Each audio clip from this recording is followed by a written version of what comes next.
It's 6:30 on Thursday, May 22nd. I'd like to call the meeting of the Blackstone Millville School Committee to order. Everyone please rise for the Pledge of Allegiance. I pledge allegiance to the flag of the United States of America and to the republic for which it stands, one nation, under God, indivisible, liberty and justice for all. Next we have the introduction of members. Brian Faulkner from Millville. Georgette Jarrett from Blackstone. Morgan McCarthy from Blackstone. Diane Robin, Blackstone. Wendy Greenstein, Blackstone. Erin Banaco, Millville. Perry Davis, Superintendent of Schools. Steve Tringali from Millville. First order of business, report of the student representatives. Well, I guess I can steal what Thomas was going to say, since our last day of school is tomorrow, and then we have senior parade to start off in the morning. My friends and I are being superheroes. I am Supergirl, and our slogan is 1-4, watch us soar. So it should be extremely fun tomorrow morning.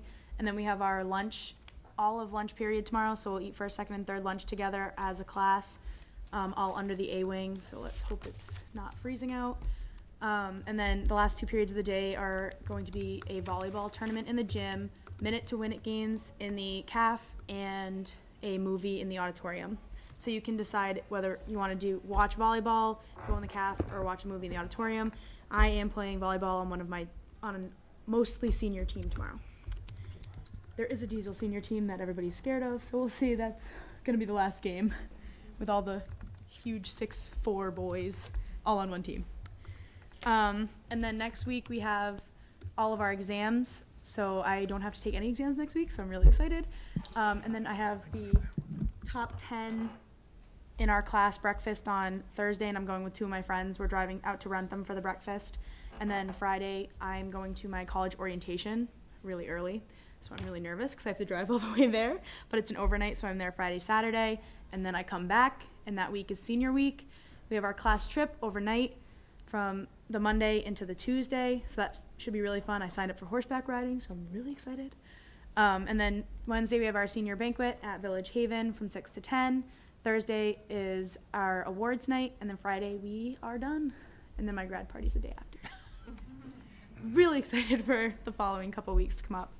Otherwise, I mean, school's been pretty quiet for seniors especially. We're finishing up everything, so getting quizzes in, tests in, getting everything done. And then softball and baseball. Baseball boys did make districts, so that's awesome. Their record is like 13-5 right now, which is insane. That's awesome for them. Tomorrow, they have their senior game. Today, they were supposed to play Nipmuc, and if they beat Nipmuc, they clinch DVC champs with Sutton, Nipmuc, and BMR being tri-champs for this year. So they'll get a patch for their banner. Softball, we need one more game for districts, and we're playing Bellingham tomorrow if the rain holds up. So that'll be an extremely, hopefully, good game, but it'll be a challenging thing for us. We did celebrate our senior game yesterday and sadly lost by 2 runs in the bottom of in the 7th. So otherwise, I mean, not much is going on in school right now. So. That's all. That's a lot. Yeah. Can you just talk about what are your own plans for next year? My plans next year, I'm going to be attending the University of Hartford in Connecticut. I will be majoring in PT, so I'm in the health science program for 4 years. And then if I maintain a 3.2 GPA, I'll move into their PT program automatically, and it'll be another 3 years there. So I wanted to go to a school where I could do all 7 years and get my doctorate finished there. So I'm working over the summer at Little People's, like 2 minutes from here, like right up the street. So that's a nice summer job to have, and probably hopefully playing sports with friends and stuff outside. Excellent. And Thomas is here, so your turn. I just want to mention while we're waiting, while Tom's sitting, that at the National Honor Society induction last week, your presentation was amazing. I love that it's run by the students, and your voice. Thank you. The song you sang was absolutely beautiful. Thank so you. Keep doing that. Too. I will. I plan on it at Hartford. I pretty much covered senior week. You weren't here. Everything. So. I thought we started at 7. We talked about it in the office today. Not true. But I really, if you covered I senior week. covered senior week. Yeah, we're You like, talk about your float. That's what I did. oh yeah, we're doing like a couple of my friends are doing Scooby-Doo, and we painted a sheet to put over his mom's van, and we like sent like the mystery machine and stuff onto it. So. And you are? Oh, I'm Velma. Yeah, I was trying to avoid that. There was no other way. Everyone else fit a certain character, and I guess they thought I fit Velma. But Tom, I asked Morgan, what are her plans for next year? So what are your plans for next year? Oh, I'm actually going to be attending the same school as Morgan. I'm going to be there. I'm at the Hart School of Music at the University of Hartford. I'm going to be studying music performance, and then I might do a double major in music education as well. Terrific. Any questions for that? I just have a comment. You know, Morgan, I've known you always to be such a wallflower, so it's nice to see you finally breaking out of your shell a little bit. But I remember you being with Ian on a soccer team of all boys, and you the only girl, and just striking fear in the other opponents. It was great to watch you. Breaking And my ankle. Do you remember that breaking too? your ankle, yes, but I've enjoyed watching you play all these sports and to listen to you sing over the years. And Thomas, it's been a pleasure getting to know you this year, so I wish you both the best of luck. Thank you. Thank you very much. Again, similar, we have something for you. You know, thanks for everything you did for us. Thanks for everything you did for the school and all the schools you've been to. But you guys have been a great representation of what the kids are all about. So, Thank you. so. We try. Thank you very much. So we have a little presentation, Oh. a little token. Thank you. Thank you.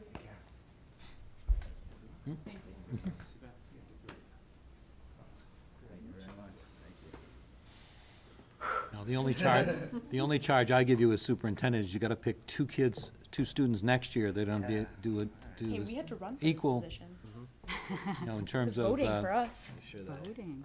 job, because you've both been outstanding. Every meeting you attend, you give us a quick synopsis of what's going on in school, you share your opinions, and I think it's been valued by all members of the school committee, and I particularly have great pride in your presentation, so thank you very much. Oh, Thank you very so much. much. you. Thank you. Good luck. Thank Good you. luck. Good luck. We'll see you at Have graduation. fun tomorrow. Yeah. Yeah.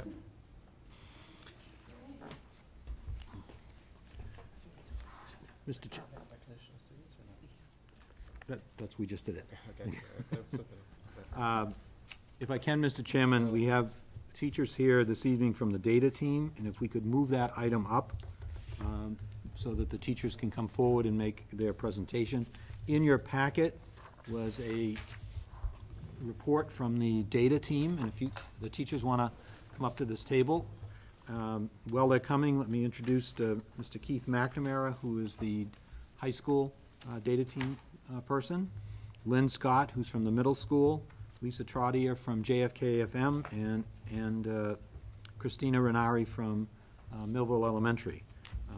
As I said in the cover memo, these positions have been funded out of our Race to the Top grant, and in addition to these four teachers, there are other teachers at the elementary schools that volunteer to meet with the data team person to kind of review data, and not just our MCAS scores, but other student achievement data. You know, here's some information this evening about even some survey sampling that was done with students at the middle school. So let me welcome the data team, and if you want to pull up 4 chairs, feel free. All right. And I included in your packet an executive summary of a report that was published. Andy Hargreaves is on the faculty at Boston College. I know him, and I think it's important sometimes that when we look at data, you know, it is using data to inform instruction, and it's all about improvement. And I think it's important that when working with faculty and staff as the superintendent, to really emphasize data helps us to learn about what it is we're doing in schools. Yes, it's about student achievement, but it's more importantly, it's valuable for teachers to kind of take a look at our curriculum. What are the assessment results telling us about our curriculum? What do we teach? Maybe they're also informing us about how did we teach it?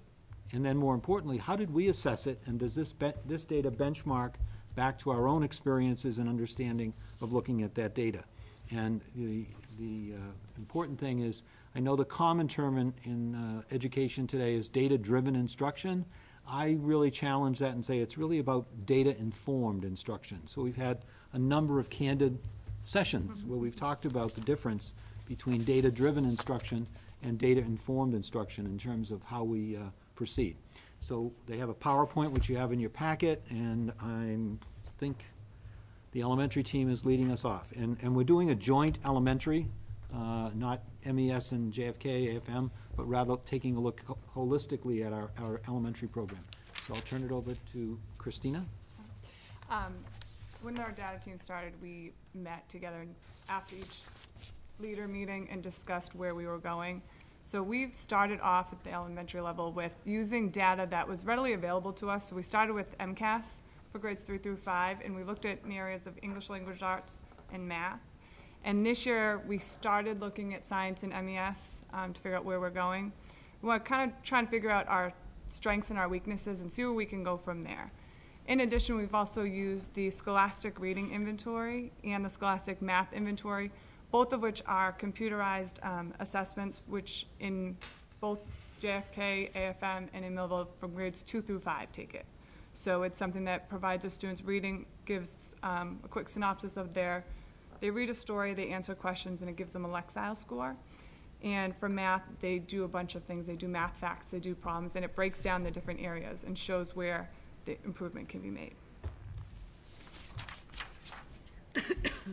So in math, we combined our data that we collected from previous MCAS along with the Scholastic Math Inventory. And we were basically looking for trends. We're trying to see what are the things that we're doing well overall and where are our needs that we have to improve on. Based on all of that, we noted some strengths, although there is some variability across grade levels.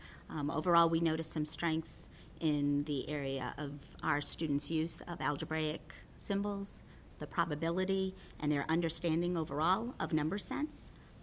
While also noting that we definitely need to spend more time increasing our students' understanding of fractions and decimals. Those are both two big areas for the Common Core standards. And in the area of English language arts, we found that our students did really well with taking a text and finding the information that was explicitly explained in the text. And they also could use context clues to find the meanings of words. Some areas we needed to improve in were identifying theme, making inferences, and also nonfiction text. We, this year, started a literacy initiative, and last year at the end of the year, they came in, Tammy Mulligan and Claire Landrigan from Teachers for Teachers. They came in and observed us teaching our literacy block and also observed what materials we had in the classroom. And then what was really neat is we met with them at the end of the day and we talked with them about what we had concerns about, what we saw as weaknesses and strengths. And then they developed a plan of next steps. And they shared that with the building principals, and that was brought us to the literacy initiative this year. So our literacy initiative this year in both Blackstone and Millville depends upon the grade level. Currently, based on their recommendations, both Tammy and Claire have come back in.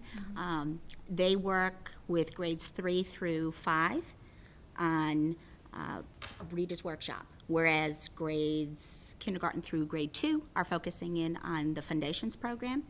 That Foundations program is an overall phonemic awareness, phonological awareness, phonics, and spelling program. It's based on the Wilson Reading System, and its purpose is to lay a real strong foundation for the development of those later reading skills. Based on our conversations that we've had at both our schools, some of our colleagues are saying that they're already seeing some improvements in their students, which is really exciting for them to see.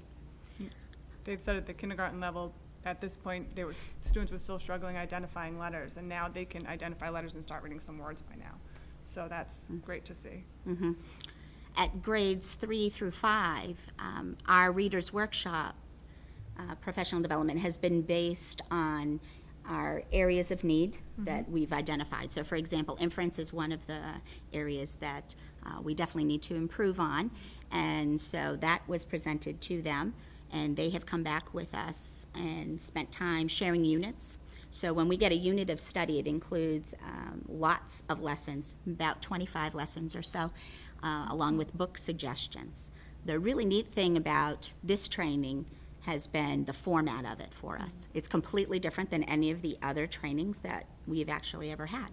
So it has three main components. The first component is that we have a preview of the lesson with our consultant.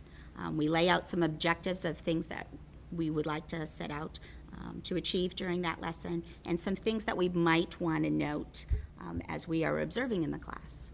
And so, for example, we might go in and one of the things we wanted to note was how well students are stopping and jotting down their thoughts in their readers' notebooks. That's supposed to help them, keep them engaged. And she asked us to take a look at that. How engaged were the students? Did that really improve their engagement and their overall understanding of the concepts that were being taught? It was nice to have that preview ahead of time, go into the classroom. She actually teaches the lesson to our students while we observe. And then for us, something that's been very meaningful has been the follow-up piece of things. We get to go back, have a follow-up. That includes time for us to have some reflection. We can ask questions, we can give feedback, and she comes back at us with further suggestions as needed. That has really been changing for us as far as our mindset and our thinking about reading instruction. So that has led us to have a complete shift It's been a huge difference. in upping the ante for our students and making them more accountable and more engaged with what they're learning, and therefore increasing their thinking as well. So where do we go from here with all this data? At the elementary level, we are going to share what we found in English language arts and math with our grade level colleagues and the specialists, with hope that the modifications will be made to the curriculum and instruction in the classroom, because we want our students to become more proficient as learners. We want to see what we can do better, how we can tweak the curriculum, make it more effective, and help the students better. I'm Lynn Scott. I teach 8th grade math at the middle school. And this year, the school council and the faculty, we're doing a kind of a year-long study on Carol Dweck's growth mindset and Angela Duckworth's grit, and promoting effort in the middle school. So we took a little bit of a different approach this year, and instead of looking at actual MCAS scores, we looked at the effort that the kids are putting into MCAS instead. The school council submitted concerns about effort in the middle school earlier in the year because high school, it's a graduation requirement. At the elementary level, they tend to have more of that extrinsic motivation still. And at the middle school, we didn't know, how it was going. So we developed not the data team, but an MCAS exit survey was developed on effort. And these were the results that we got. You can't see that. No. You could see it before. You could see it before, okay. I don't know if you can see in your packets, can you? Okay, Yes. good. That's grade 6. On the left is English language arts, and on the right is math. And the questions they had to answer was, I put my best effort into the MCAS multiple choice questions on a scale of 1 to 5, 5 being they strongly agreed. And then I put my best effort into the open response questions and my written work, again, on a scale of 1 through 5. So you can see that in grade 6, over 90% of the kids answered a 4 or a 5, that they strongly agreed that they did, in fact, put their best effort in. And it was very similar also for grade 7. Again, ELA is on the left, math is on the right. I'm sorry, you can't see that. And yeah, so the lighter one is the multiple choice, the darker one is the open response on both of them. And grade 8 was also very similar. Again, in all 3 grades, over 90% of the kids did answer that they, with a 4 or a 5, that they put their best effort in. The kids were told ahead of time that they would be getting this exit ticket, but that was about it. So those are the results. So again, our outcomes were that over 90% of the students in all 3 grades gave themselves a 4 or a 5. And I found it interesting, as I was tallying them, some of the kids wrote little notes that said, I found this very easy, so I'm only giving myself a 3 for effort because I didn't have to put that much effort in. Which I found very interesting, to think that it's easy, but you're still going to give yourself a 3. So there were little notes like that I found as I was going through. The results have been shared with the instructional climate committee that we have at the middle school. They're discussing the next steps right now. The results will be shared in the next few weeks with the school council and with the faculty at the faculty meeting. So that's where we're at. That's it.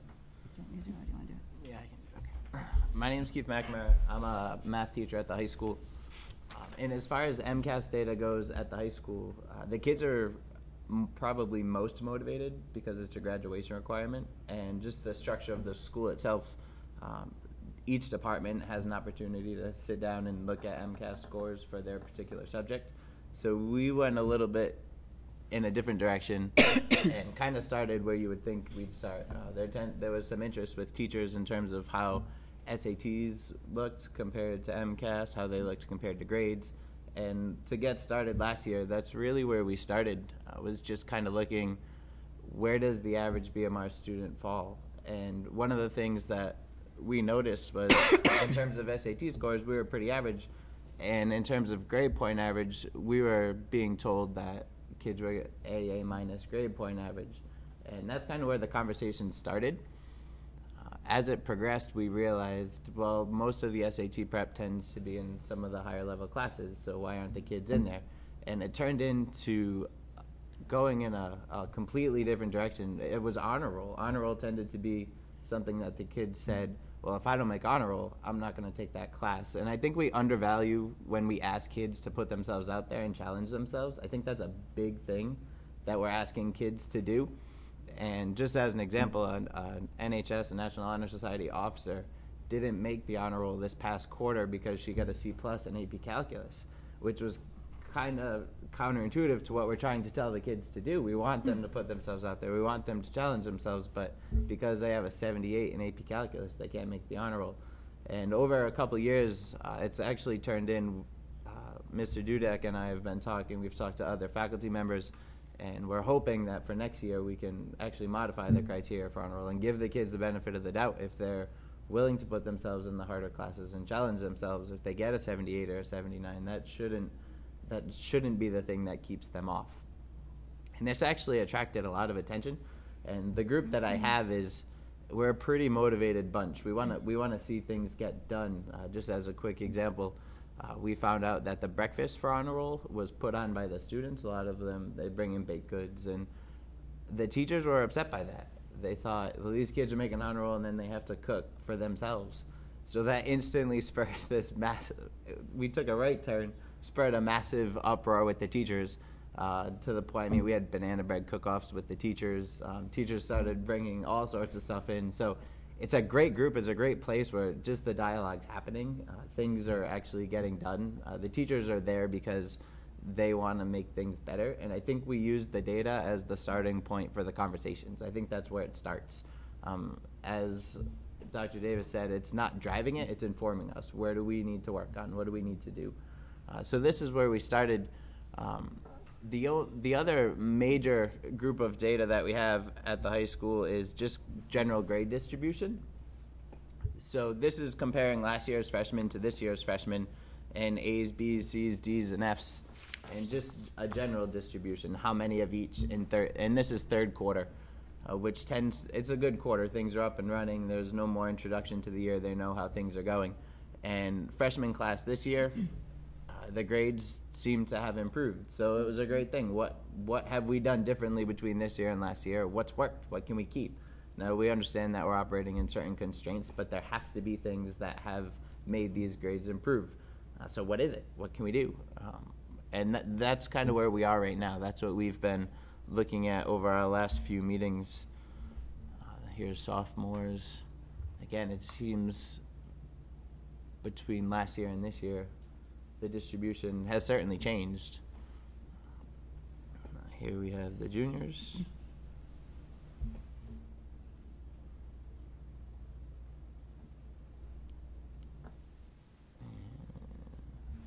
the seniors. So there's certainly a lot of factors as to why these grades are moving and shifting, but these are the numbers that this is what's happening at our school. What does it mean? And they're great conversations to have. I love going down the hall and we are able to get this out to the faculty at faculty meetings, so they are aware of it. And I love when people just stop me and say, hey, that was kind of an interesting thing you brought up. I mean, this is what's going on. A lot of teachers don't have time to look at distributions for quarters of grades and other things that we were able to bring to their attention. And they're great conversations to have, and we've been lucky enough to have some results from them too. Thank you. Members of the committee, questions?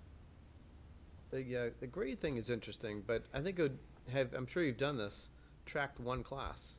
What were their grades as freshmen, sophomore, junior, senior? Because this is two different groups of kids. Yeah, You know, well, how does that you'd break have out? you'd have to look at the sophomore versus freshman. Yeah, so I mean, so Yeah. you track them. Well, Where were they as freshmen? Where were they as sophomores? Where are they? It's sort of in here. Yeah, it Yeah, kind I of was goes trying to across two calculate that screens. as Do you there. know what I'm trying to say? Yeah, I know what you're saying. And I didn't Yeah. want to have You have to dig down a little 57 bit pie more. charts Yeah. for you guys. Yeah, so I mean, you could look at 2013 sophomores. They're the 2014 juniors, juniors. yeah. So it's kind of in there. But yeah, that's a good point. Well, I do like how you did, you went outside the box as far as, I know that the elementary level you did do some MCAS, but the effort survey was certainly interesting. Did you define effort for the students? No. No, so that was just how they felt about it. Yes. And then certainly this is a different way of looking at the grades. Yeah, I should say that at the middle school, Mr. Cameron and teachers put a lot of thought into how to structure the question, because on a Likert scale, it really has to be a statement so that you don't have influence by the question itself. So people did take about a month to kind of tease out the question, and then as a precaution, Mr. Cameron contacted the Department of Elementary and Secondary Education to see if that was appropriate that we use this exit ticket as a way of collecting the data. And, you know, they had never been asked that question before, and they gave it some thought, and they said, no, it doesn't compromise anything on the MCAS, because there was this question at the middle school about how do the students take this test, given, you know, that it doesn't count officially towards graduation or promotion. So it was kind of a conundrum of what does it say? And I think the data surprised him. It did. It did. It did surprise, you know, that over 90% of the students agreed or strongly agreed to that statement. So I think it answered a burning question at the middle school for faculty and for the school council, and how to influence that and think about it going forward. All right. I'd also like Christina and Lynn talked about the literacy piece. That's really important, because I know the committee put a lot of effort in funding in that PD, and that's starting to pay off. But the data point really will be next year. And I think that the theme, coming out with theme and inferencing, those are two huge things that the consultants are really working with us on this year. And I feel the kids now, Mrs. Banako, you come in my room and they sit down and they can say, okay, yep, it's this, and now they can pull out evidence from the text. And I feel that they've got it so much stronger now that we're working with the consultants and figuring out what we can do to move our curriculum around and stuff, so. I mean, I'll say I came in on the end of it, but the interconnectedness of the growth mindset in the middle school will clearly pay off if you continue to drive that in those Exactly. classes that you have someone, because I'm a big believer, I'd rather get a C+ in a more challenging class than that A in the, just to get by. And those are definitely interconnected, so Right. I hope you continue to drive that, because it's really about not being afraid to make a mistake and how you frame the mistake Exactly. and what's the message around Right. that staff here view mistakes. It's okay, mistakes are great, learning opportunities. John Dury has a great quote about his son when he was at MIT, where every Thursday he would get the fail mail from his math class, his statistics class, because they would wait for that fail mail on Thursday, because then they have the opportunity to kind of redo it and work on the mistakes that they made. So it was okay, Right. and that has to be everywhere, Right. We actually just voted on our schools. Every year we have a school theme in the middle school, and next year's theme is grit. So we will be continuing with that. We have to support that. Yes. So I think it's great you're creating this database that's gonna follow these kids, as, you know, keep it going, be consistent, and by the time they get up to high school, you're gonna know where these kids have come from. But what I really liked is what you hit upon, is treating the whole child, teaching the whole child. You brought up the honor roll breakfast, and that really shows that. It's not just data. The data points you in a certain empirical direction and what the kids need academically, but you also, through that, recognize something socially that needed to be addressed, and addressed it. So I think it's great. It's a great byproduct of taking some data and doing something that had an impact on the kids that they saw right away. We had some great banana bread too. Fantastic. And I bet they loved it, even if the bread wasn't that good. I'd like to have to get up and cook first thing in the morning and say, gee, I forgot my banana bread last night. But thank you. Thanks to all of you for what you do every day. We appreciate it. Thank you. Thank you. I do want to acknowledge to the committee that we do have in the central office a 20-hour-a-week person who's Leslie Toll, who's a data analyst. She's paid just an hourly rate. She does have an MBA, so she's got a lot of analytical skills, and she really, really helps because she was able to talk with each one of the teachers, and they could pose a question, and then she could go back into this huge database that the Department of Ed gives us to slice and cut the data, because otherwise it's too much. You need somebody to basically hear your questions and then do it. And we did, I think this year, have a number of successful meetings where we were able to look at data. What were the MCAS results for these students? We tracked them over time because we could track the students identifying what they call their SIMS number, their Student Information Management System number, and be able to look at that. And that was helpful for the teachers to see, you know, Johnny Jones, 2nd, 3rd, 4th grade, to be able to kind of assess, you know, what's the historical significance of this. So there was a lot more data. The challenge that I gave this group was they had to reduce all of their work into 5 or 6 slides. They looked at me like I was out to lunch. I said, it's all in the story. You've got to use your skills to create PowerPoint slides, use graphs and charts to tell the story. So you did a great job telling the story. Thank you. Thank you very much. Any other questions? Can't thank you enough. And again, I mean, we realize this is above and beyond, you know, obviously all teachers are supposed to be looking at data, but to find time in your day, I know is really difficult, so thank you very much. And our teams too are unbelievable. Yeah. I mean, we go, I know in Millville, we do 7:30 to 8:30 in the morning, so, so it's good. Thank you. Thank you. Where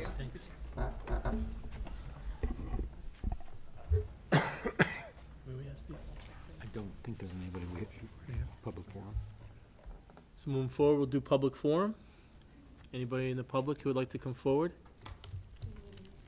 What? Oh. That's why you think The they two have it. public people? Anybody in the public who would like to come forward to address us? There'll be a second chance after we go forward, so we'll move forward. Did you cover this too? Or are we gonna go back to that? Okay, We're fine. back up here now. Okay. School committee. FY15 budget Millville Town Meeting. FY15 budget Blackstone Town Meeting, and FY15 local aid estimates. In your packet, I gave you a copy of the PowerPoint, which is the same PowerPoint we used in Millville last week. And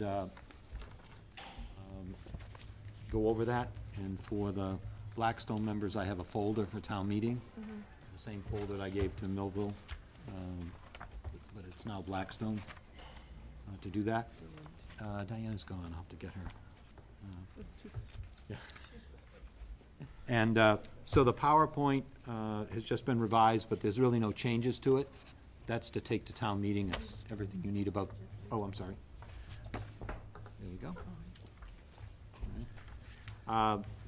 And the other item in there was, the school committee has dealt with this before, but the budget reductions that we took. And in the packet, and I'll give this to the Millville numbers, these are the budget reductions that were taken in order to meet the recertified budget. So just a recap of how we got to that number of $758,455 to get to the recertified budget. all right? So some of them are by accounts and some of them by positions. The positions are not specific to an individual, but in some cases, the program is very specific, so it's obviously, you know, an individual. But just to kind of give you a summary, the one question I was asked at Millville, and I just want to be clear about it, is that right now on the list, there is a reduction in Millville Elementary of 2 teachers, one at first grade, one at third. But the third grade, if we have another grade that I could make a reduction in because of enrollment, I would switch that thinking. In other words, you know, I don't really want a class of 30, but at this point, if we're successful in Blackstone and we, you know, have additional money, you know, I can rethink that. But all of that, all of those reductions in terms of staff were principally driven by, you know, the fact that we had to make these reductions, and in some cases in the classroom, it's about class size and having to make those reductions. And then in order to move further, you know, the list that was in your packet, you know, gets us now even further and deeper into the grade levels for reduction of teachers in order to meet that limitation if that becomes a reality.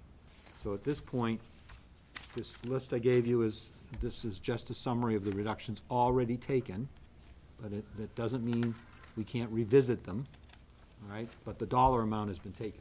That $758, $455 has been taken out of the budget and recertified in the blue recertified budget. Doesn't mean you can't revisit some of those positions. And in your opinion, should we wait until after Tuesday to revisit? Yes. I mean, at this point, the critical variable here is Blackstone Town Meeting, and I've laid out a scenario for you, and obviously the committee would have to move forward based on the results of Blackstone Town Meeting. I suggested to Mr. Chaplin that the committee may want to consider scheduling a meeting next week, probably on Wednesday, because time is of the essence to move forward, all right? It's much easier to cancel a meeting, but because of the 48-hour notice rule and the fact that Monday's a holiday, I would really ask the committee to consider a Wednesday meeting on the agenda for next week. Can people make Wednesday? Yes. 28th? Yeah. Okay, great. So Consider that done. 5/28, and starting at 6:30, is that all right? Yeah.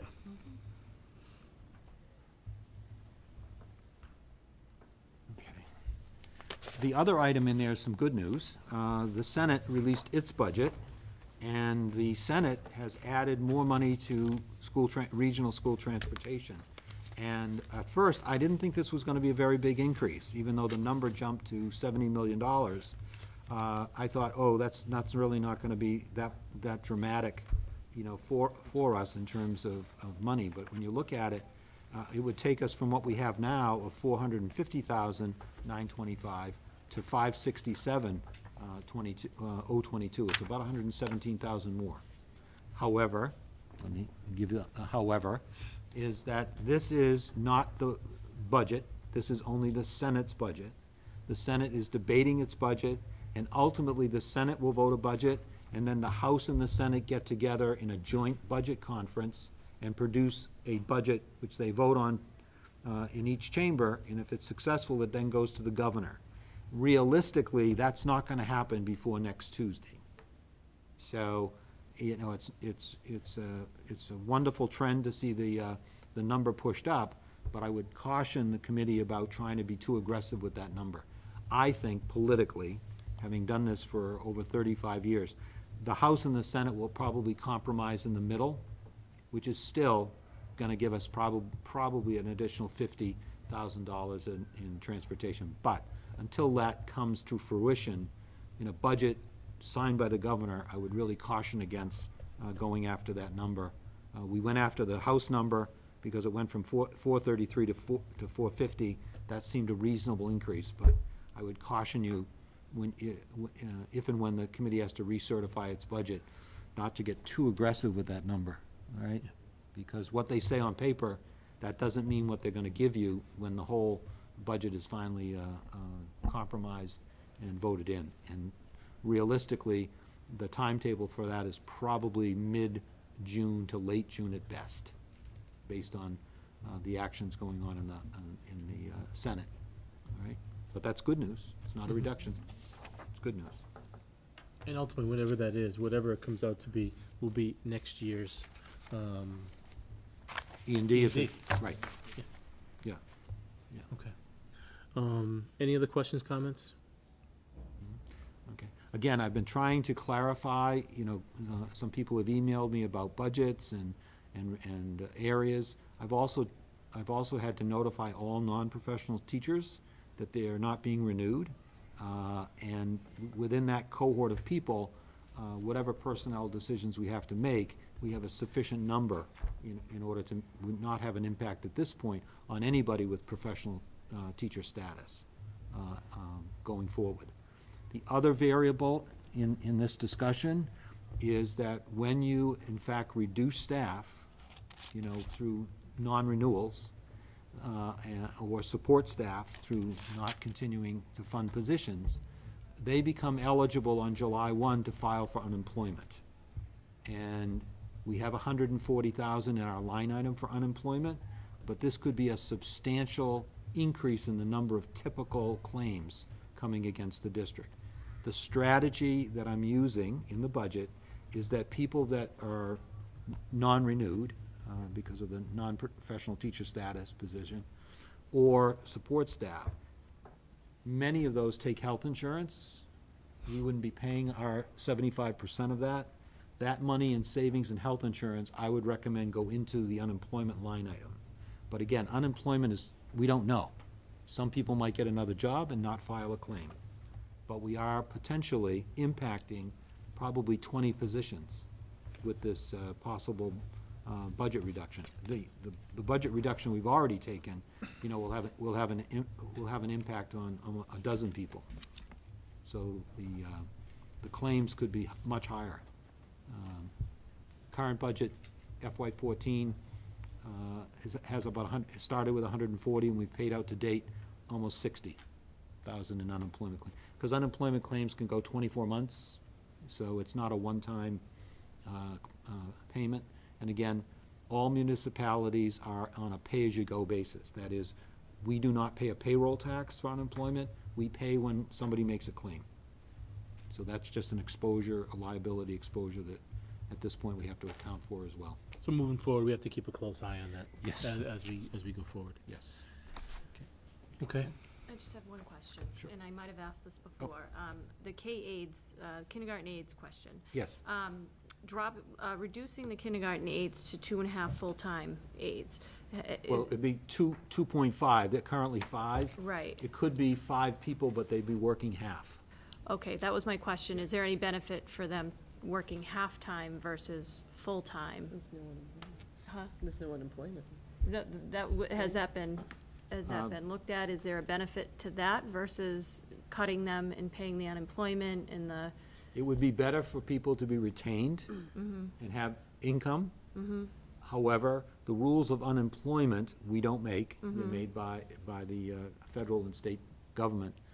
If somebody's position is reduced and they've incurred a reduction in their salary, there is such a thing as a partial claim on unemployment. Okay. I don't make those rules.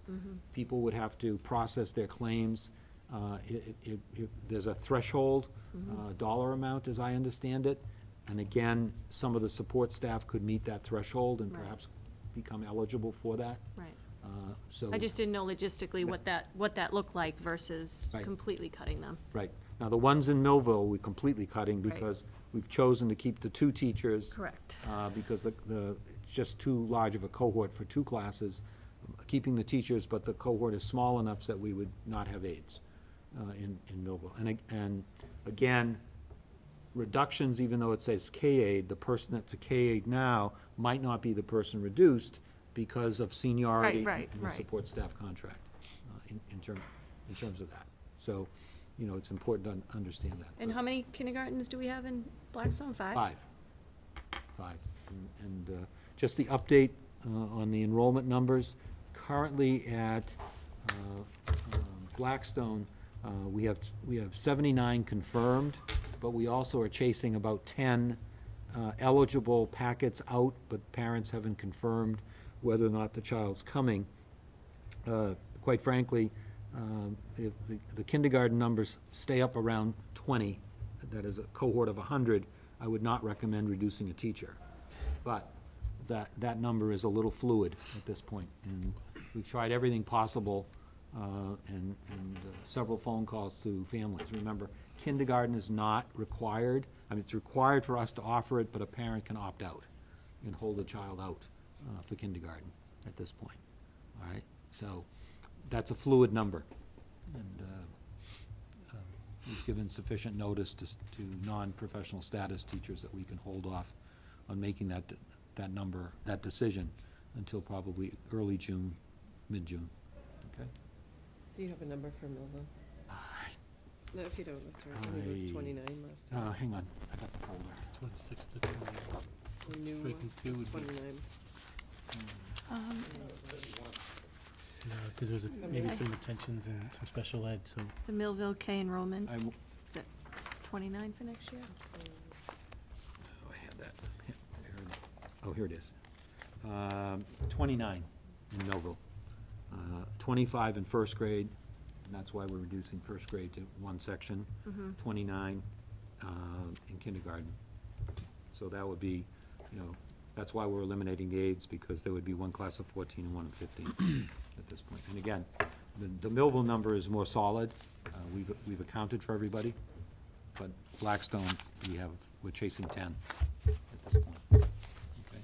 And remember, in Millville, on first grade, we're adding a separate special ed teacher for the students on the spectrum that are moving up, but they can't be fully integrated in first grade. So there is in the budget, we're not reducing it, a full-time special ed teacher. So there are some students that will be occasionally coming into first grade, but their primary teacher is going to be a special ed teacher. They're not included in this 25? No, because then that first grade teacher is not their primary instructor. That doesn't mean those children might not come in for a socialization or even participate in a lesson, but they would come with a special ed teacher with them or an aide, okay? But we refer to that as kind of push-in, but they're not really part of the first grade teachers' group on a regular basis, okay? But there is that cohort of 3 students that we're funding with a special ed teacher. Right? So we're looking at all of that. Any other questions, comments? Okay. Just because I know that Esther out there, we're really trying to make this decision so we can inform teachers as soon as possible. The non-professional status got their letters, but we are really trying to keep in mind that we're talking about people, jobs, careers, to try to move forward when a decision is made on the budget, to act on it. So I'm assuring everybody that when we know what the budget is through the assessment process, we, the administrators, will present to the committee, and we will be able to implement a plan, all right, to do that. What is our plan for Blackstone on Tuesday? In terms of what? Have they changed their recommendation for our budget since we resent our recertified budget? They're not commenting. Well, they got it late, but they're sticking to their recommendation of no additional investment. So I believe the FinCom went along with that recommendation. So we're gonna move forward in Blackstone, and we'll make the motion, and we'll get the discussion, and people will have their voice, and then we'll go from there. So it'll be similar to what we attempted in Millville. Absolutely. Okay, so what we're asking anyone that wants to support us to come out and do is vote Show when up the to- motions are made for the Yep. transfers of Mhm. the 400,000. 400,000, yep. But it is true that the transfer from stabilization requires a two-thirds Two-thirds vote. vote. Is that the plan in Blackstone? Yeah. Stabilization, At this point, okay. could change between now and Tuesday, but you coming? I'll be there. I can't vote. You sure? All Why? Move over the weekend? I voted in Millville. I voted in Millville. Secretly. Okay. Didn't help. I'm joking, people.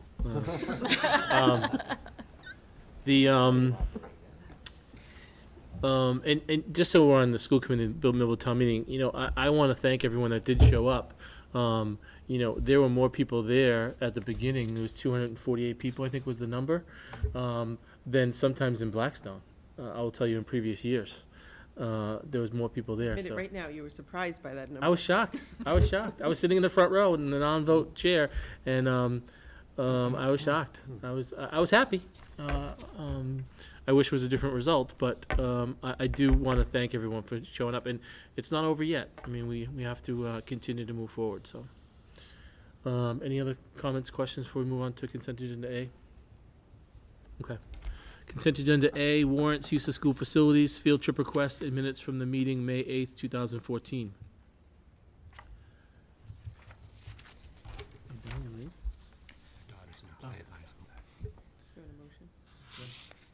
Make a motion to approve consent agenda A as presented.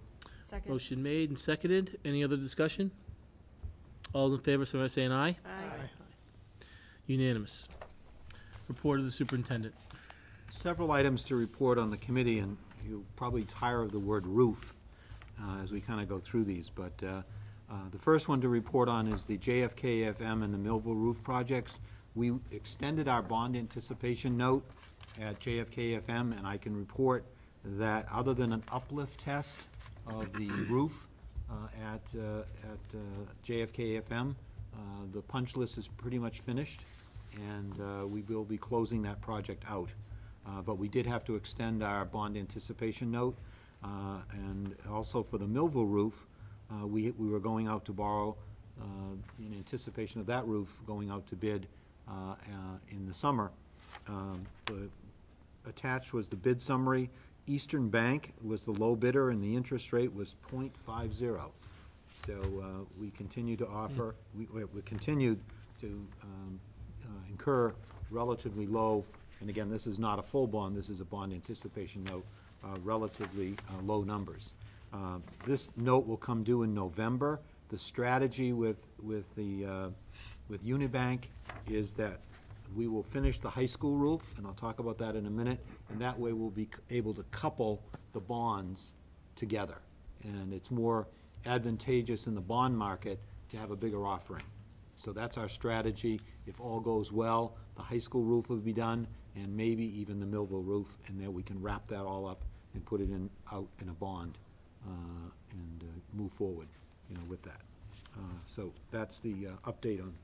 So in November, we'll go out again. Yeah, we have to go to permanent, Yep, permanent financing, which is a bond. And again, in the case of Millville and Blackstone, we will be talking with them about how long they want that bond to be. Do they want it to be 5 years or 10 years?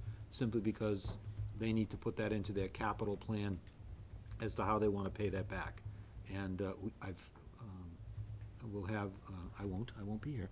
I will recommend to Mr. Himmelberger that with Donna Scungio, we schedule a meeting with our bank advisor, Lynn Foster from Unibank, probably sometime in September or October, to kind of take a look at that strategy and move it forward, all right, in terms of that.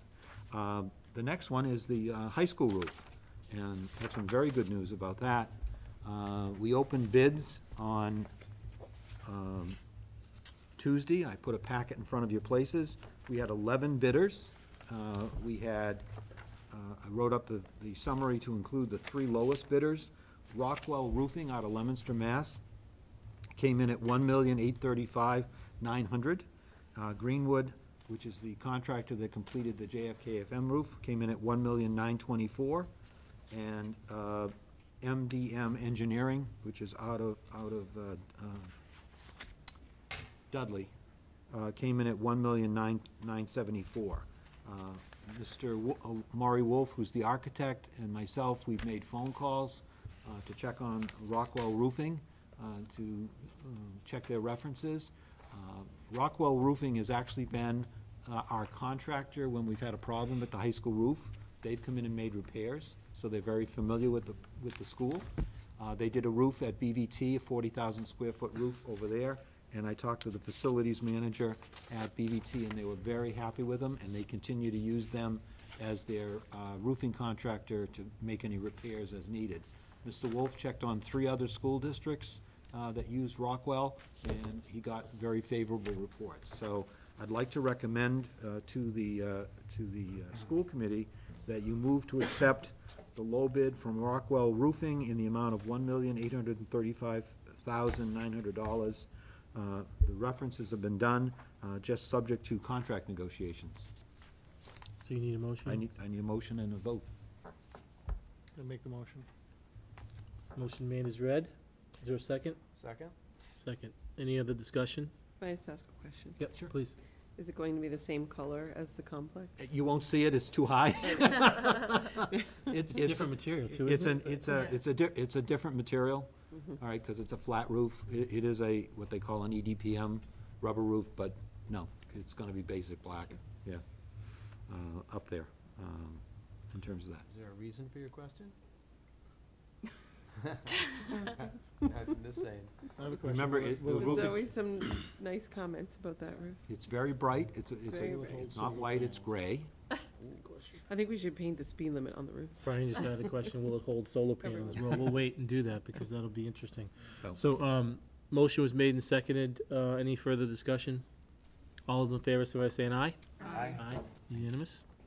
just to let you know, the goal would be to get the contract done as soon as possible and to give the green light to Rockwell to mobilize, so that actually when the seniors, their last day is tomorrow, frees up a lot of parking on campus, so that we could actually allow them to come in and mobilize on the site prior to the last day of school. And again, my push will be to try to get them started on July 1, to do it, and, you know, move that forward. So that's important. So we don't know, don't have a plan yet in terms of where they're gonna be on the side between the. They will come, they'll. yeah, they'll come and we'll, you know, more than likely, we will stage them out back and put up fencing, you know, out back, where the student parking is, around back, not the side parking lot. But there is some disposal, obviously, from this project, you know, things that, you know, have to be ripped up, and they will be moving dumpsters around the building. The plan that the architect, because of concern for the opening of school, is that we will start on the academic wing and move around. You know, my feeling being if something happens with weather, I'd rather have the auditorium the last place that gets roofed. Why? Because we can accommodate around the auditorium. It's not a primary teaching space. The music people do use it, but if we're 2 or 3 weeks into September, but again, I don't anticipate that because we're in good place to move this project to completion prior to the opening of school. All right. And I do want to remind the committee that when I came, I was told that that roof would be done by Labor Day. So We told you a lot of things. so anyway, hopefully going forward. All right, thank you. The next item on the superintendent's report is the position on the Bi-County Collaborative Board of Directors. Annually, the school committee must vote to appoint your representative, which is generally your superintendent of schools. So before you is a motion to appoint Mr. Alan Himmelberg, superintendent of the Blackstone Millville Regional School District, to the Bi-County Collaborative Board of Directors for the 2014-15 school year.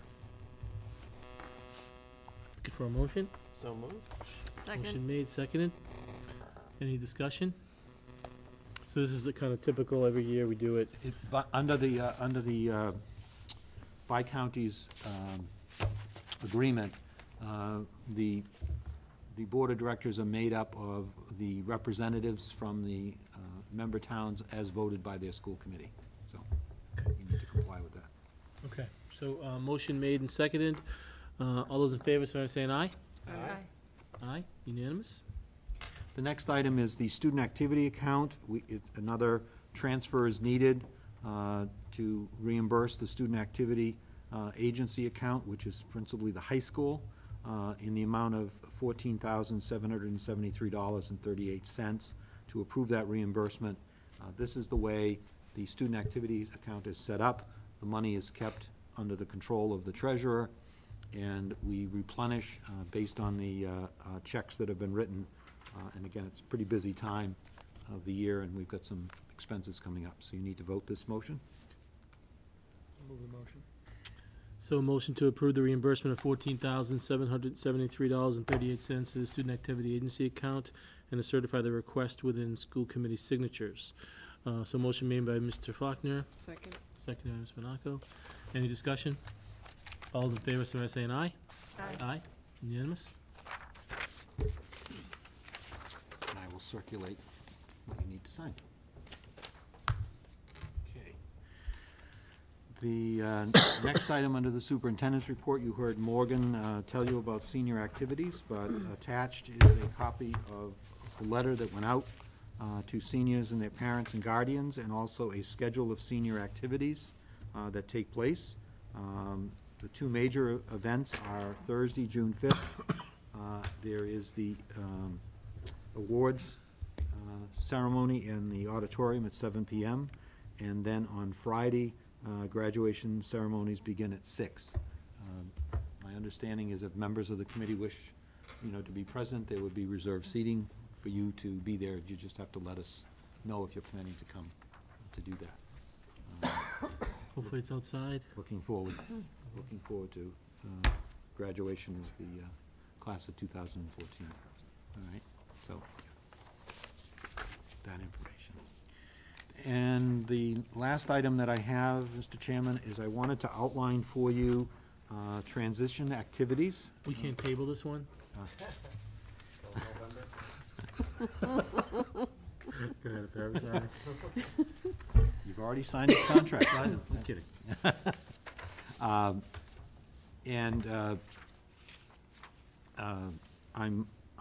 Have outlined these transition activities. I've been in phone contact with Mr. Himmelberger. He's got an email address now on our email system, and deal with it. He will be coming to BMR next Tuesday.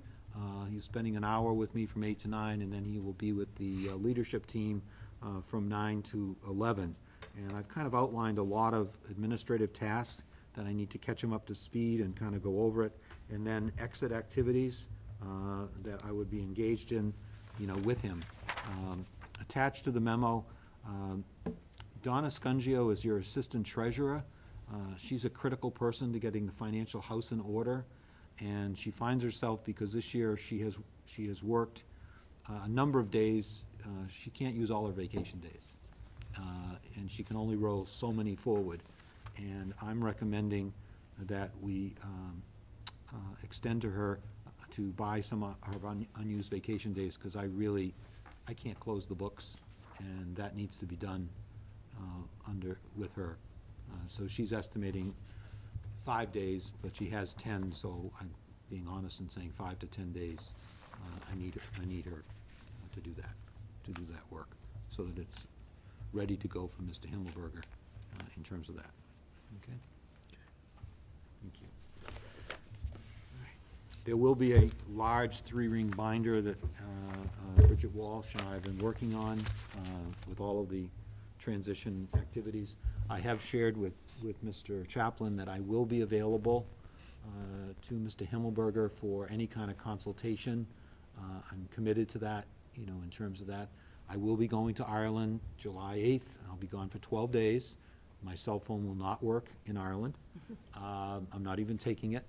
And other than that, I will be around and available to close out the books and to deal with any issues that he has with that. The other thing is, I thought I was going to be able, our audit is we're waiting for our financial statements from our auditor that completes the independent audit. And tentatively, I'd like to have Dan Haynes from Scanlon Associates come in on June 22nd to go over last year's audit and this year's audit with the committee. What date was that again? End of June? June 22nd, Okay. you have a meeting, Yep. your last meeting. Okay. All right. Typically, according to Donna, you have a kind of closeout meeting in July, but I will be away, so I'm kind of hoping to try to wrap things up on the 22nd. Good plan. To do that. So that's the plan. Mr. Haynes has taken another job, and so he's committed to getting us this information. I just don't have it as of right now, this week. I'm anticipating getting it in, hopefully. But I would recommend that we, given everything else we're dealing with, I would recommend that we have that on June 22nd. All right. It mustn't be the 22nd. I'm sorry? The 26th? 26th is a Friday, so. June, no?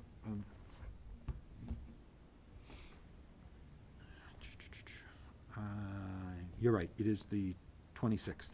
Sorry, June 26th. My apologies. My anticipation gets to me. Yeah, Thursday, June 26th. We have meetings on the 12th and the 26th in June, and we are scheduled next week on Wednesday. Okay, at this point. 6:30, right? 6:30, yes. That's all I have, Mr. Chairman. Okay, thank you. Oh, I'm sorry. I'm sorry, go ahead. You mentioned that Mr. Himmelberg is coming Tuesday? Yeah. Would there be, and I'm sure you already have this scheduled, but our staff has never met him. That's one of the things we're Will gonna there talk. be any open time for Yes, him to? He has to, he was supposed to come this week, but Okay. there was an issue in Oxford that he had to be back at his school for.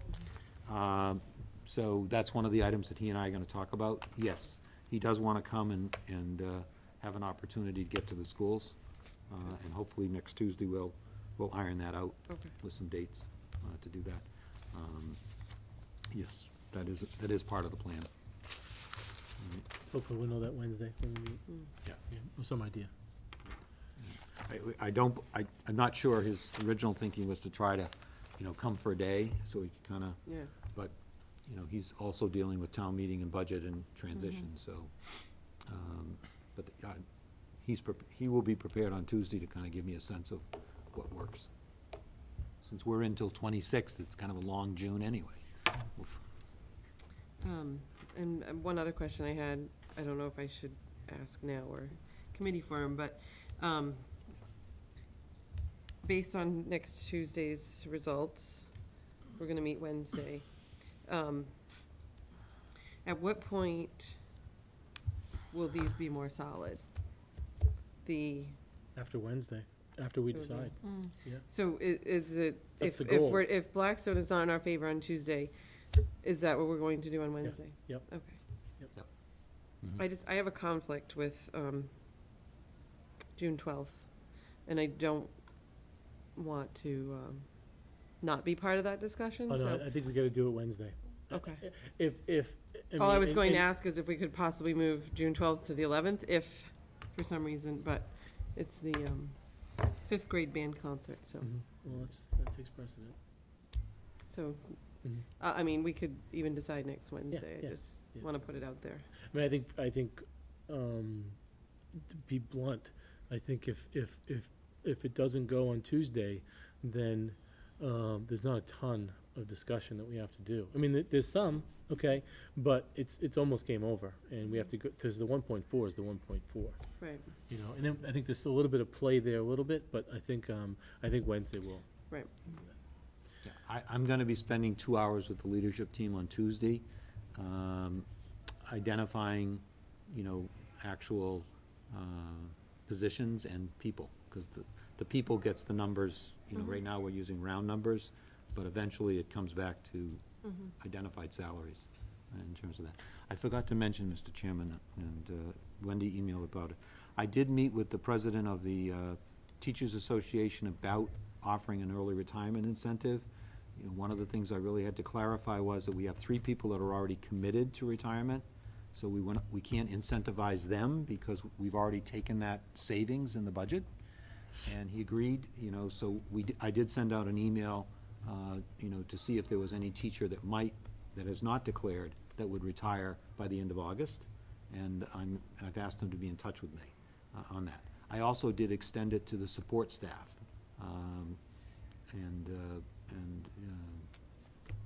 Again, I've asked them to get back to me within another week. I've had one teacher make an inquiry that wants to come in and talk to me. Okay. All right? but That was just to see the lay of the land, correct. see what the response was. Well, right, and Yep. then, be able, and again, I used an example of what you've done in the past to kind of get a ballpark figure of what that might look like, in terms of that, situation. All right, so that's out there, and as I said, I've heard from one teacher, I haven't heard from any support staff, in terms of that. Again, it's very much dependent on, is the person eligible for their pension benefit? Because the incentive you're giving them doesn't close a gap of a couple of percentage points on their retirement. But,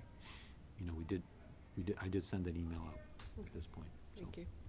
One teacher has asked to meet with me to deal with it. Okay, moving forward, second public forum, if anyone would like to come up and have a little discussion with us.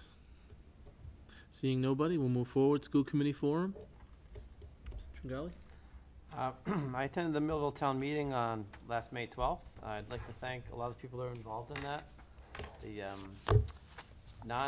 non-Millville teachers who helped out. I know a lot of teachers lived in other towns. They helped out with the babysitting, which was fabulous. That was a great effort on their part.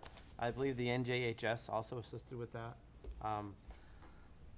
I'd like to thank all the people who attended. Again, we had over 200 people attend that meeting, which is, I'm going to town meetings for over 10 years in Millville. I think that was the most I've ever seen. For those who don't know by now, the vote was 105 to 100. That, the additional monies were not approved. But again, I'd like to thank all the people that did show up and supported us. I'd like to thank all the people that got up and spoke on the school's behalf. Looking forward to see as many people in Blackstone as possible on Tuesday. We'll have a similar attempt there. I hope that, again, we have a great turnout by our Blackstone residents there. And I'm pre-thanking the teachers who are helping out in the babysitting for that one as well. That's about it. Just to add to that, I think it was great to see the people in Millville come out. And I think it created some awareness that I hope carries forward. We don't get to this point in years to come that at least there's that awareness. And I think the challenge to people to get involved and to get involved earlier was really heard. So that was good. I'll say good news, bad news. The bad news is the Bruins aren't playing Tuesday night. The good news is the Bruins aren't playing Tuesday night. So that may not work against us. So hopefully people in Blackstone, who want to support the kids and support the schools will be available and able to come and cast their votes.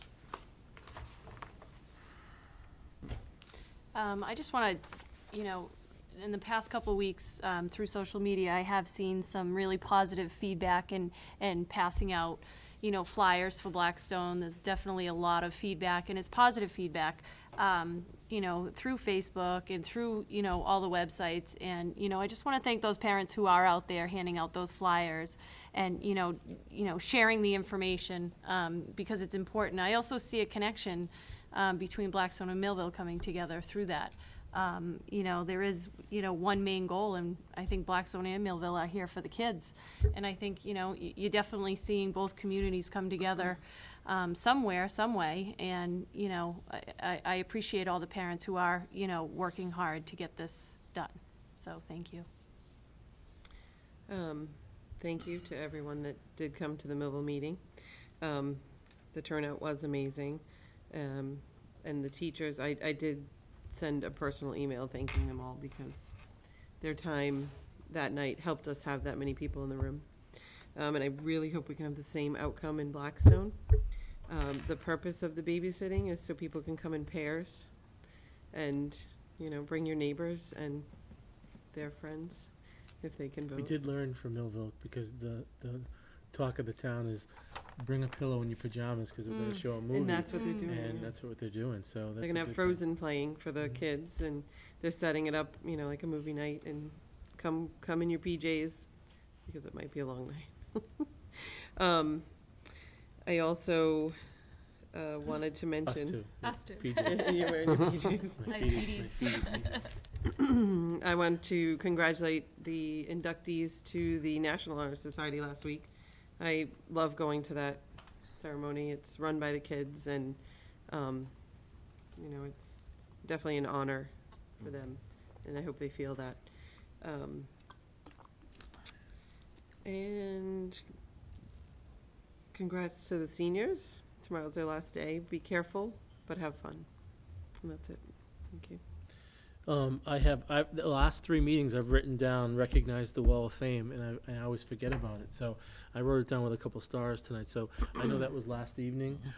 It was a wonderful event. I know Dr. Davis went. I couldn't go, but former committee person Mike Buckley was inducted into the Wall of Fame. Former student Becky Hoyle, Brad Monroe as a teacher. And I'm forgetting the fourth one. Who? Benoit? Lucian Benoit Lucian Benoit. and Ray Neary, who was the first principal of Blackstone Millville Regional. Yes. So I want to recognize that. That's a great event. It was at River Falls. Dr. Davis said that Keith Duchamp did a great job hosting it. So I really want to recognize those people. And if anyone's ever really not seen the Wall of Fame, as you come into the town meeting, check it out. It's right as you walk in. I really enjoyed, again, having people come and share all the wonderful things that are going on in the district, especially around growth and growth mindset and Carol Dweck. It's definitely the way to go in terms of that. I think MCAS are over now. Maybe science is still, is science over? They're done. Biology. Yes. Biology's still happening next week. I know that's for me.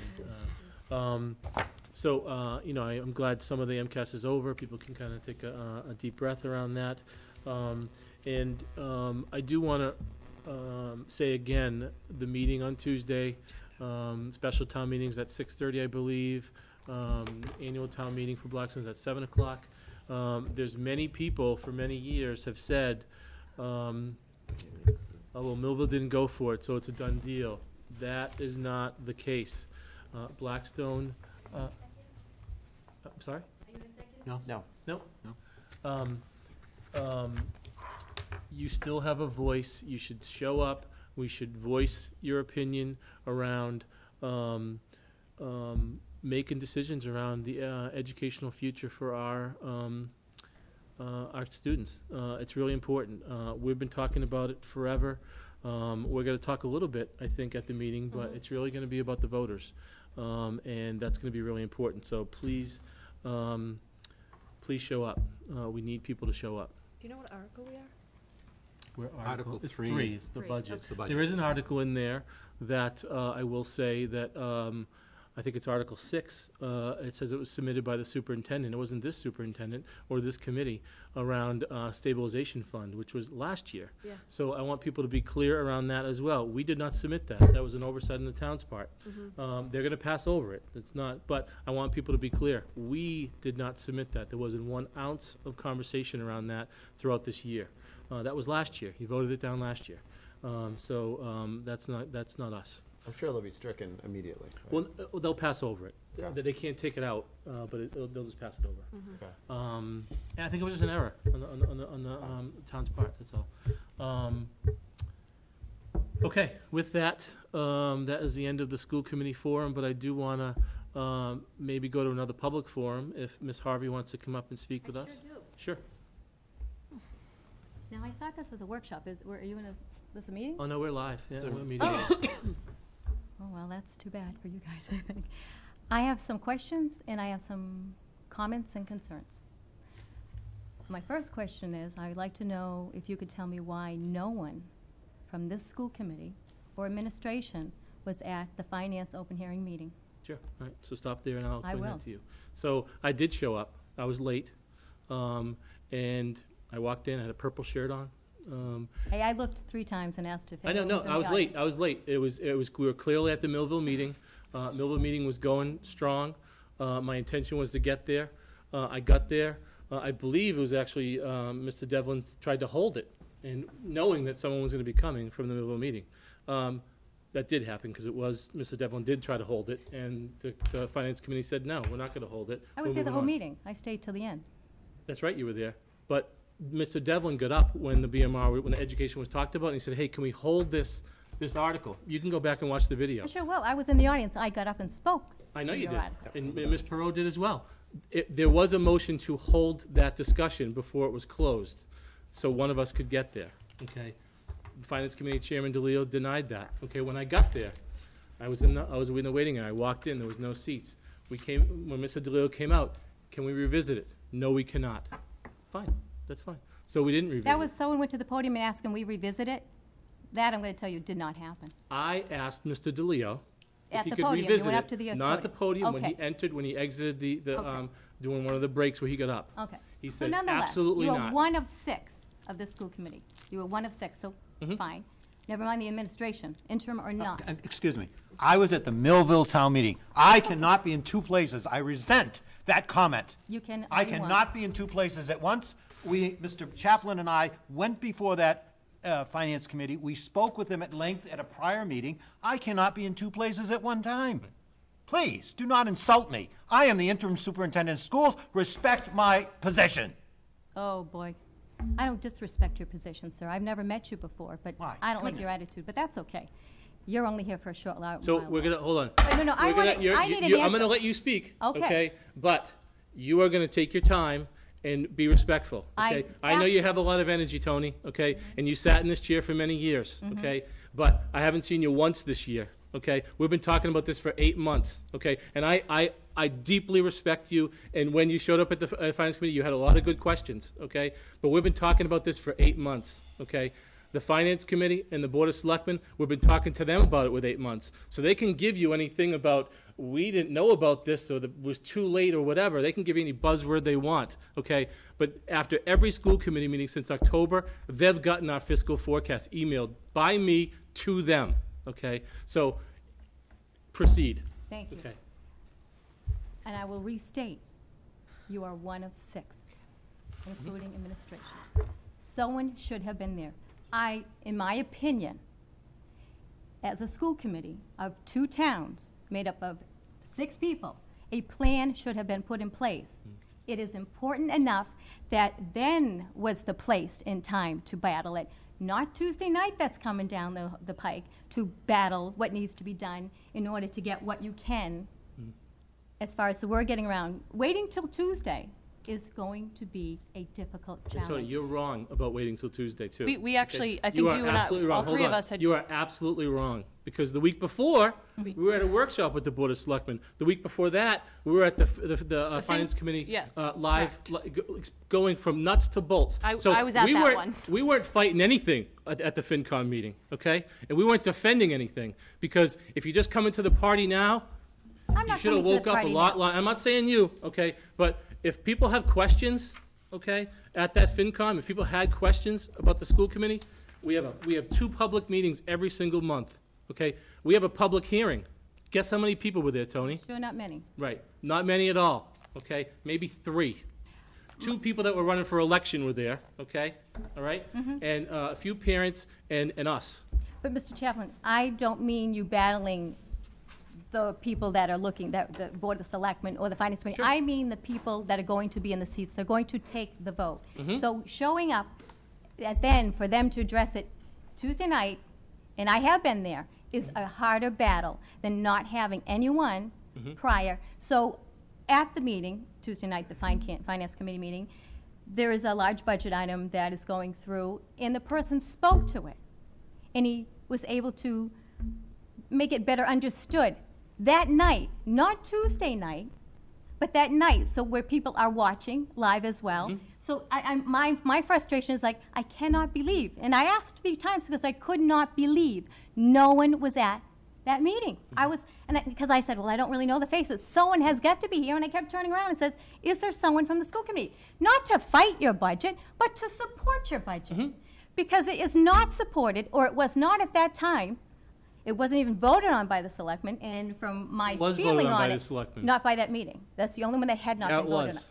on. The FinCom didn't do it. No, but if you look at their packet, it stated. Tony, you can look at their packet all you want. Board of Selectmen voted the week Yes, they did. before Yes, to to say deny no. it, absolutely, absolutely. FinCom was no the next night. And I'm sure it was no, Right. absolutely. And it was no probably 2 weeks before that, Tony. We- But we- the we fact, met. when we the met with fact of the them, matter that's correct. is, because they knew that you had sent something, I guess it was May 9th, to change the 1,200,000 to 400,000.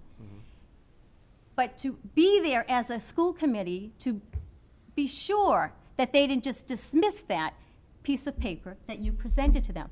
That's my frustration.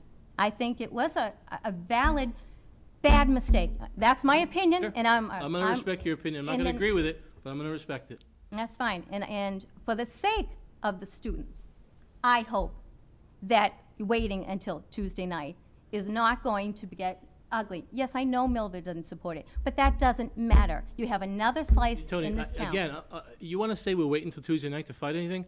We have been fighting this for 8 months. I understand that. So maybe I'm stating it. To keep getting your word out. That was a forum that was, I believe, necessary. One of the forums to get our word out. Yes, because it is live. Because there are It many is other forums the- that we've been using. Well, I'm I'll sure tell you you right now, have. we have a parent from, that did it, that sent, I personally sent her flyers to send it out to Jazz Band. I personally reached out to parents at the I got a flyer. Millville. That's why I Okay, attended. well, that came from us, okay? That came from, that I sent that email out to parents. Actually, So I I got- just, let me finish, and then you can say whatever you I want to will. say. I was at that FinCom meeting 2 weeks ago with the chair and the superintendent 2 weeks ago. The week after that, at the Board of Selectmen, our chair was there. I was not. I had a babysitting conflict. And I was at the Millville, and I was going with the chair, and he said, wait and see if there's a vote, and I'm going to go. So we have a chair that speaks for us. We were there 2 weeks. I was personally there, and I'm going to speak for myself. I can't speak for anybody else. I was there 2 weeks ago. I'm reaching out to every single parent. I can guarantee you that in 3 schools, they got the flyer. The flyer came from one of our people on the school committee, and I forwarded it out. So we're not waiting till Tuesday night. I want to make that very clear. We're not waiting till Tuesday night. Whether we're Millville, whether we're Blackstone, we're not waiting till Tuesday night. And if I missed that meeting, I'm sorry you disagree with that, but we were supporting every part of this budget. We are a district budget. I was there 2 weeks ago. So please don't tell me just because I missed one meeting that that's disrespectful, because I take offense to that. Well, I'm sorry you take offense to that. That's why there are 6 members. I think it should have been a different plan, your plan to take. Sure, I'll give you absolutely. that. But I believe it should have been a different plan, because those plans, there are always conflicts with the towns meeting at the same night. And we had a plan, just to be, even if you had to take the hit, if you were there just to take the hit, you had to have your face there. Because people can construe it no matter what way. And if I was flabbergasted, I can only imagine what others are thinking. So that flyer I did get was actually from, I think, the union, not from you. Maybe they got the information from you, but not from you. Not saying you didn't And you send it didn't out, but send that's not anything the out. one I got a copy. I don't know what to tell you. You got a copy from the union? A copy that was sent to let people know, get out there. Vice President's back there shaking her head saying, we didn't send anything out. Well, someone from the union. Who's your vice, are you the chair? Yeah. From the committee. Then it's, I think it's the chair. I don't, You know what? He is actually a parent in town, and that's where it came from. So it came from the union, but it also came from the committee. But whatever, Okay, you received doesn't- it, and that's a positive. yes, I did receive it, and it is a positive. Mm-hmm. So I went there to listen to the whole finance committee meeting. I didn't go there just for the school. Yep. I went for all of it. And then when it was being passed so quickly, I said, wait a minute, because I thought, where the heck's why isn't someone else raising their hand? And I got up. So that's why I'm here this evening, to ask what the heck. And did they respond to it? Because they did not seem interested whatsoever to change the 1.2 to 400,000 at that meeting on the article. Have they done that, is my question to you today. We sent them a recertification of our budget. So I would say ask them, because we don't, all we do is send them our recertification. And if you'd been part of the conversation for the past 6 months or 8 months, we said very clearly we had to set that as a ceiling. Okay, we had to set the ceiling, okay? I said it during the joint meeting here. I said it during the, we said it during the public hearing, and we've said it at every single meeting since then. So if someone's coming to the game late, I apologize, okay? Because it is our job to inform, okay? That is part of our responsibility, but we think we have done a pretty good job at informing and being the most transparent committee that's been in this room for a while. Mr. Chamberlain, I heard what you said, thank you. Yep. But why wouldn't you or the superintendent go as far as you have to go to ensure that that number is written on the article? So you're not wasting half the night at the town meeting We're not going to saying- waste half the night we're going to make one motion. That's it. And again, the Board of Selectmen and the Finance Committee have known this for weeks. I understand So that. I'm done defending that, okay? Again, I guess I'll disagree. I'll respectfully disagree. That's fine. That I would hope. Because if there's a citizen in Blackstone that hasn't heard it yet, shame on them, okay? And I'll quote Mr. DeLeo that night, okay, when he was talking to his committee members. If they're not on board yet, I don't know what I'm going to do to wake them up. That is true. So I'm going to say the same thing. I'm not sure how I'm going to wake them up, but if people are going to be at that town meeting, we will be crystal clear about what our intentions are and what the number is.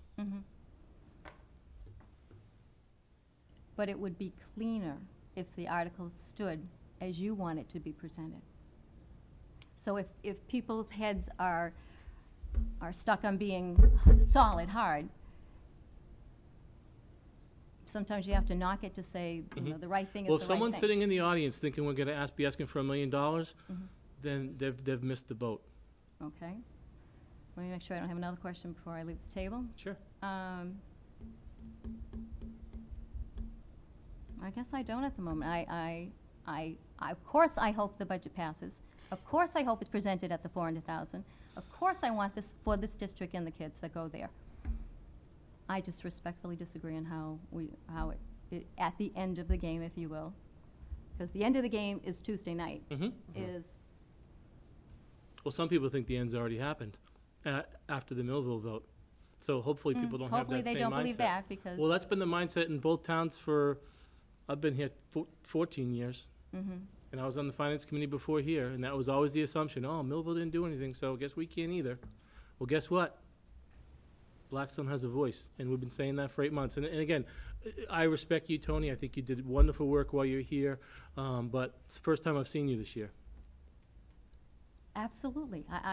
My vote is when my butt will be in the chair to do the vote. I went and did the listening. I still talk to people about the budget. I don't feel I needed to come to your meetings to know what's going on. So it's not the fact of me not paying attention. No, I'm not saying you didn't pay attention, but if you had questions like you had at the finance committee meeting, I would have hoped that you would come here. I didn't have a question. I stopped because I thought, oh my gosh, they don't want $1 million too. They want so I stopped to support where you're at. That's so great. that's why I didn't get up to ask you guys questions. You did absolutely I get up to say, wait. So that is not. I didn't go to the meeting to ask us. I totally understand that, Tony, but you know, there has to be a point where the Board of Selectmen, the Finance Committee in Blackstone, okay, I can't control what they hear. I can only control what we say and what we've been saying for the last 8 months. They can choose not to hear, okay, and they can choose, we don't know what the number, it's a floating number. I've seen all the meetings, okay, I've talked to them all. It's just not accurate. It's not true. And I've been there, done that, and believe you, which is why, whether it would make a difference or not, bodies needed to be there. And that's my opinion. Just to restate and restate and restate. So I guess that's all I have to say. But one last thing. Please remember, you are your own municipality. You have as much, what's the word I'm looking for? You don't work for the towns. You're a part of the town. It should be a partnership. You are your own municipality, so you can say it, as you stated, you can say it to the Board of Selectmen, to the Finance Committee, what have you. You are your own. I want to be sure that my school committee, you, take and own the space you have and fight for it till the end. That's my feeling. And I appreciate you. I want to respond to you right now, but I'm not gonna. Because you know what? I've been around for a lot of years, okay? No one's defended it better. And you can disagree with me on that, but no one has defended it better. We've had finance committee meetings, begged the public to come in, begged the Board of Selectmen in both towns, begged the finance committee in both towns to come and join us to problem solve this. Guess what? You know what? I don't have to guess. I don't have to say. I don't have to guess. Okay, so I think we've been the best defenders for a while, and we can agree or not disagree on that. Okay. Thank you. Thanks. Thank you. Okay. Now I'm looking for a motion to adjourn. So moved. Couple things to go through at the end. Seconded? Second. Seconded. Okay. Motion made, seconded, motion adjourned. All those in favor? Aye.